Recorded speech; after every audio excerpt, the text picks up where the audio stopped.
Transgender వ్యక్తుల హక్కులు, రక్షణలకు సంబంధించిన చట్టంలో మార్పు చేర్పులకు ఉద్దేశించిన సవరణ బిల్లును పార్లమెంట్ ఆమోదించడంతో అది కొత్త సమస్యలు తెచ్చిపెడుతుందన్న భయం మరింత పెరిగింది. ఈ సవరణలతో ట్రాన్స్జెండర్ వ్యక్తులకు మరింత నిర్దిష్టమైన గుర్తింపు, రక్షణలు దక్కుతాయని వాదిస్తూ విపక్షాలు లేవనెత్తిన అభ్యంతరాలను ప్రభుత్వం పట్టించుకోలేదు. ఈ సవరణల ద్వారా సదరు వ్యక్తులపై జరిగే దాడులు, వేధింపుల తీవ్రత ఆధారంగా నేరస్తులకు వివిధ స్థాయిల్లో శిక్షలను విధించేలా చట్టాన్ని కఠినతరం చేశారు.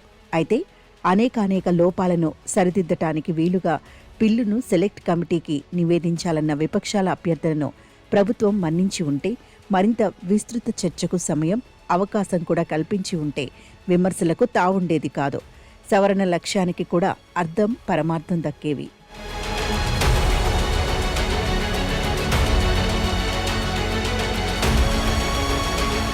అసలు సిసలు ట్రాన్స్జెండర్లకు దక్కాల్సిన ప్రయోజనాలు, హక్కులు తాము అదే కోవకు చెందిన వారమని చెప్పుకునే కొందరు దుర్వినియోగం చేస్తున్నారని చట్టంలో ఉన్న కొన్ని నిర్వచనాలు సైతం అందుకు వీలు కల్పిస్తున్న తరుణంలో వాటికి ఇప్పుడు నిర్దిష్టత తీసుకువచ్చామని ప్రభుత్వం చెబుతోంది. ట్రాన్స్జెండర్గా ఎవరిని పేర్కొనాలో వివరించడంతో పాటు ఆ నిర్వచనం పరిధిలోకి వచ్చే వ్యక్తులకు గుర్తింపు కార్డులు సహా అనేక అదనపు వెసులుబాట్లు ఈ సవరణల్లో ఉన్నాయి. హక్కులు దక్కటంతో పాటు ప్రభుత్వం అందించే ప్రయోజనాలు సులువుగా అందుకునేందుకు ఇది ఉపకరిస్తుందని వాదన. ట్రాన్స్జెండర్లను దూషించటం, బహిరంగ స్థలాల్లోకి అనుమతించకపోవడం, బెదిరించి భయపెట్టి వెళ్లగొట్టడం వంటి చర్యలకు పాల్పడిన వారికి గట్టి శిక్షలు వేయాలన్న నిర్ణయం మంచిదే. ఇది వారికి మరింత భద్రతను ఇస్తుంది. అయితే ఈ సవరణ బిల్లు ట్రాన్స్జెండర్కు సంకుచితమైన, పరిమితమైన నిర్వచనం ఇవ్వటం ద్వారా అనేక లైంగిక ధోరణులు, గుర్తింపులున్న వారిని దాని పరిధి నుంచి దూరం చేసి అన్యాయం చేసిందన్న వాదన బలంగా ఉంది.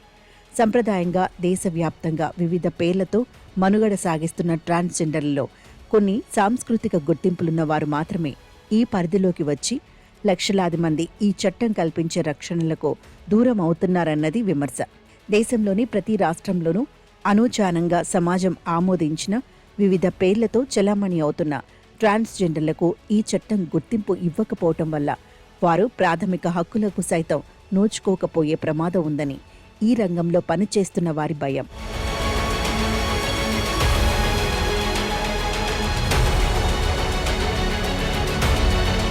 పౌరులకు మరిన్ని హక్కులు కల్పించడానికి కొత్త చట్టాలు చేయటం మన దేశంలో అరుదు. ఉన్న వాటిని బలహీనపరచడమే ఎక్కువగా జరుగుతోంది. 2019 నాటి ట్రాన్స్జెండర్ వ్యక్తుల చట్టాన్ని మరింత మెరుగుపరచటమే లక్ష్యమని అంటున్నప్పుడు విస్తృత చర్చలతో దాని పరిధి మరింత విస్తరించాలి. ఇంతకాలమూ ఆవల మిగిలి అన్యాయానికి గురవుతున్న అధికులకు మేలు జరగాలి. 2014 నాటి చరిత్రాత్మక నల్సాద్ తీర్పు ద్వారా సుప్రీంకోర్టు ట్రాన్స్జెండర్లను గుర్తించి వారికి హక్కులు కల్పించింది. అందులో భాగంగానే స్వీయ గుర్తింపునకు అవకాశం ఇచ్చింది. తదనుగుణంగా ఆ తర్వాత వచ్చిన చట్టం కింద ఒక వ్యక్తి తాను ట్రాన్స్జెండర్నని దరఖాస్తు చేసుకుంటే జిల్లా కలెక్టర్ నుంచి ధృవీకరణ పత్రం దక్కేది. ఇకపై అలా కుదరదని ప్రధాన వైద్యాధికారి ఆధ్వర్యంలో ఏర్పడిన మెడికల్ బోర్డు సిఫార్సు ఆధారంగానే ధృవీకరణ జరగాలని కొత్త సవరణ చెబుతోంది. 30 రోజుల్లో కలెక్టర్ నుంచి పత్రం దక్కుతుందని పాత చట్టం హామీ ఇస్తున్నా కూడా ఏటా సగం దరఖాస్తులు మిగిలిపోయేవట. ఇప్పుడు మెడికల్ బోర్డు కూడా వచ్చి చేరటం వల్ల ఆ ప్రక్రియ మరింత జటిలమవుతుంది. ఒక వైద్యాధికారి లింగ పరీక్ష చేసి ధృవీకరించాలని అనడం ద్వారా ట్రాన్స్జెండర్ అన్నది ఒక వైద్య సంబంధిత అంశంగా ప్రభుత్వం భావిస్తున్నదని అనుకోవాలి. ఒక వ్యక్తి తన లైంగిక స్థితిని తనకు తానుగా చెప్పుకోవడం కాక గోప్యతను, ఆత్మగౌరవాన్ని పణంగా పెట్టి వైద్య పరీక్షలకు గురైన పక్షంలో వేరొకరు నిర్ణయిస్తారు. ఇది అమానవీయమే కాక గత తీర్పును కూడా ఉల్లంఘిస్తున్నందునే సుప్రీంకోర్టు నియమించిన కమిటీ ఒకటి ఈ సవరణ చట్టాన్ని నిలిపివేయమని సూచించింది. కానీ అంతిమంగా పాతకాలపు భావజాలానిదే పై చెయ్యి అయింది.